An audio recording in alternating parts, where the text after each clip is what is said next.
might ought to try to stay with the 18. Spoiler check. I'm really happy for Allmendinger. Kid is just doing a whale of a job. I tell you, the latter part of last year, when he went over to Abraham Motorsports and started driving those cars, he has turned that group around single-handedly. He is a talent. It's just taken him a while to find his footing in these big, heavy stock cars compared to the open-wheel cars he had been racing. And honestly, when he was driving for Red Bull Racing, I thought he was really finding himself, and then, of course, was released and picked up over at Gillette-Evernham. So 9th and 10th place, the race-in spots. Everyone else above was already in the Daytona 500. Nice job by Bobby Labonte, won Pablo Montoya. Great comeback by Dale Jr. to come from a lap down and get back to 7th place. Tells me he's got a pretty good car, too. So this means the cars that will make the Daytona 500 on speed will be Bill Elliott, Travis Kvapil, and Regan Smith. Terry Labonte will take the Champions Provisional.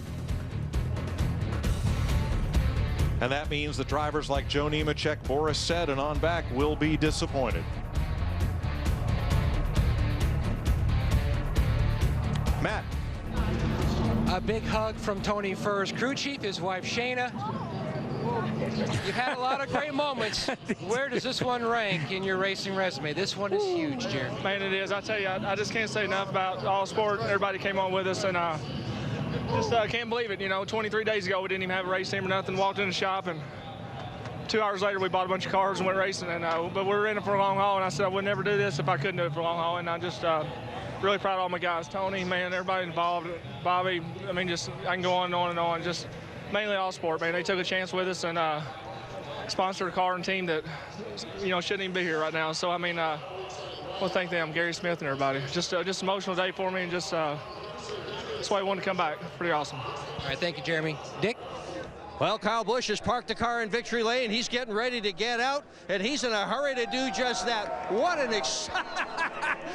exciting finish. They were coming at you from the bottom. They were coming at you from the top. And your spotter, Jeff Dickerson, how important was he in this win? Yeah, he won the race. You know, it was awesome with Jeff having him on the radio. Always is. You know, he just I saw him marking the mirror there through 3 and 4, kind of going high. I wanted to kind of work my way up there. I just didn't want to jump in front of him in case he was already on my quarter. But then Brian was down low. So Jeff drives this thing. I just make all the moves, you know. So it was a great race, though. Just give a special thanks to the fans for coming out today. You know, gave them a little wave by, so that was cool. Thank M&M's and, of course, Interstate Batteries and Sprint, all the people there, and everybody that makes it possible for us to come out here and have some fun. You were struggling with the car in practice with the bumps. Did you get it fixed? Well, we made gains on it. I mean, the thing is fast, you know, and last year it was really fast. It just rides rough and looks terrible on TV. We've been watching it compared to other cars, and you know, everybody else is like, you know, it's pretty smooth and it drives okay, but this thing's fast. You know, it likes to be bouncy, and it does what it does that way, so I guess we just ought to leave it. And they needed a good guy to hang on to it. Congratulations. Steve Burns. Thank you, Dick, with A.J. Allmendinger. And A.J., you said it before the race. I just got to get in. A lot of emotion on top of your pit box. How about for you? Yeah, I mean, it's I had to put the sunglasses on so I didn't show myself crying. I hate when I do that, but you're still a tough guy. It means so much to the whole Richard Petty organization.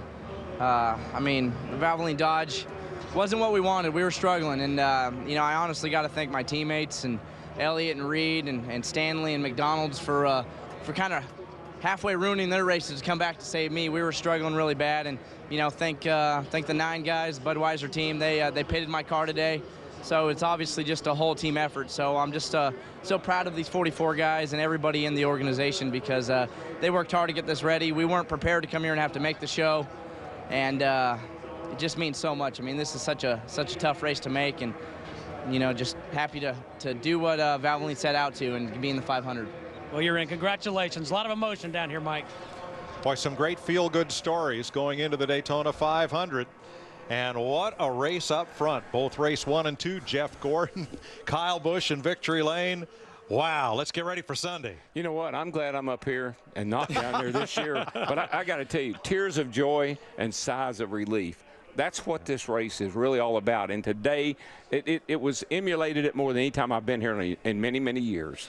And I think Jeremy Mayfield summed it up. When you look at his race team, when you look at Tommy Baldwin and Scott Riggs, those were not even race teams a month ago, but yet the way NASCAR is structured, they were able to come here and have an opportunity to start the Great American Race on Sunday. And remember, those were only 150 milers a day. We got 500 miles on Sunday. Exactly. Yes, there have been layoffs. Yes, there have been teams that have closed down or contracted or merged. But the glass is not half empty. It's 3/4 full of challenge and opportunity. And fellows like Tommy Baldwin and Jeremy Mayfield rose to the occasion. Great stories. It really is. And somewhere in some of those teams there's somebody saying, why'd we sell him that car? That's right. All right, more to come from Daytona as we wrap up the Gatorade Duel that sets the field for Sunday's Great American Race.